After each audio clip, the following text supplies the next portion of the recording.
Morning, students. Standard 9, Subject History, Chapter 6, Empowerment of Women and Other Weaker Sections, Module 1.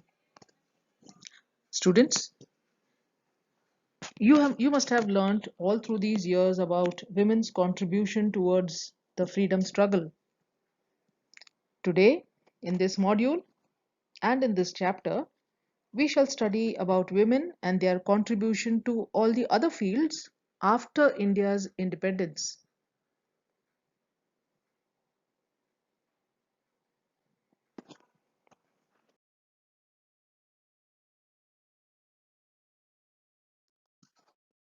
Here, the pictures which are given, the picture number 2 and picture number 3, if you look at it carefully, women were treated as second-class citizens and were subjected to many harmful and social practices. There was very low literacy in women. They were burdened by household chores and societal restrictions. This posed a threat to their physical and mental health. However, we have read stories of many women who have come out strong and had participated extensively in the freedom struggle. The roots of several of the problems they faced lie in the male mentality. Even in the 21st century, we have not been able to rid ourselves of this male centered mentality. Today, in contrast to the past centuries, we find women literate, educated, and liberated. In fact, there is no limit to what women can accomplish, whether in politics or any other field.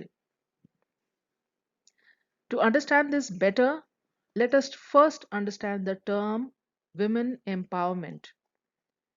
Women empowerment is all about making women both socially and financially independent. It is a process in which women make their own independent decisions, which gives them a sense of worth. Providing proper education to a girl child, educating working women, and engaging them in other advanced jobs are the main aspects of women empowerment. In this way, they can contribute to nation I beg your pardon. In this way, they can contribute to nation building. There are many laws that empower women and also the other weaker sections of our society. The status of women in India has been subject to many great changes over the past few millennia. In modern India, women have adorned high offices in India, including that of the President, Prime Minister, Speaker of the Lok Sabha, and Leader of the Opposition. As of 2011, the President of India, the Speaker of the Lok Sabha, and the Leader of the Opposition in Lok Sabha are all women. However, women in India generally are still exposed to numerous social issues.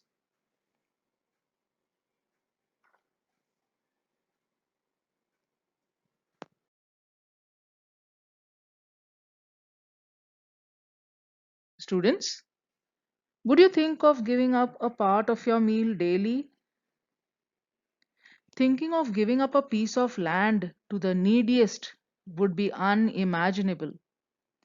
In 1951, the landless were struggling against their landlords for their own piece of land in the state of Telangana. The Bhudan movement and the Gram Dan movement, which was led by Acharya Vinoba Bhave, attempted to bring about a non-violent revolution in India's land reforms program.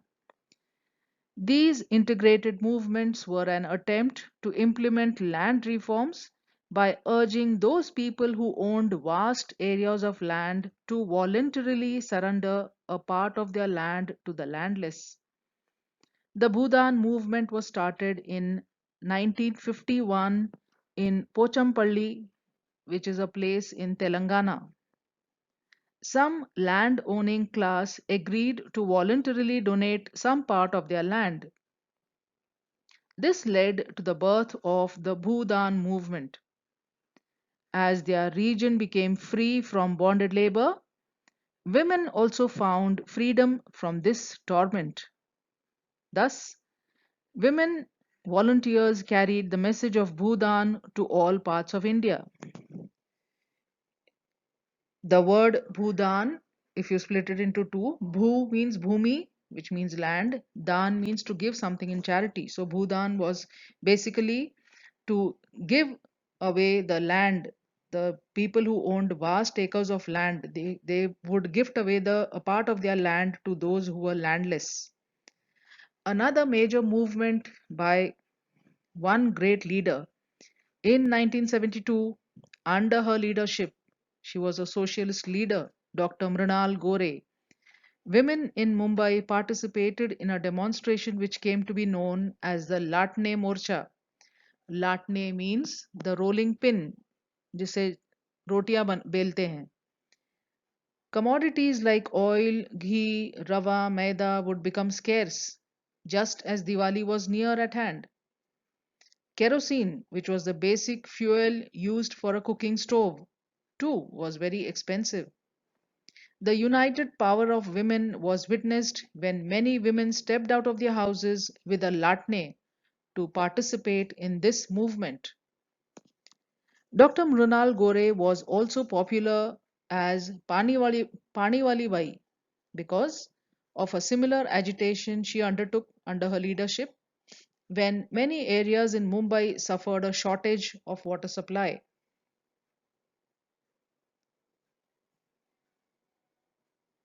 As part of the 1973 campaign, local women hugged trees in the forests of Chamoli district, which is now in Uttarakhand, to prevent them from being cut. The trees were being cut for wood and for infrastructure development, and it soon spread to other Himalayan states. The main participants in this movement were the local women who took part in large numbers as they would be directly affected by the lack of firewood and water that deforestation causes. Gaura Devi was the activist who created this awareness among the women with the help of Sudesha Devi and Bachani Devi. The Chipko Andolan stands out as an eco-feminist movement because women formed the nucleus of the movement. Chipko movement, which means पेड़ों से चिपके रहना. Chipko attracted wide attention because of its innovatively non-violent techniques of protest, because many of the participants were women, and because it took place in the Himalaya, a place of deep symbolic and spiritual significance. Environmentalist and Gandhian activist Chandi Prasad Bhatt led the first Chipko movement. The campaign began near the village of Mandal, where villagers who were denied a piece of land were angry after the plot was given to a sports goods manufacturer. The villagers appealed to authorities but marched into the forest and hugged the trees to protect them when their pleas had no effect.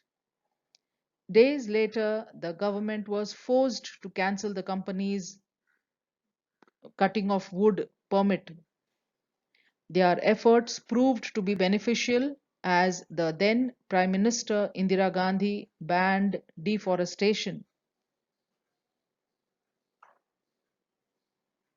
That brings us to the conclusion of part 1 of this lesson.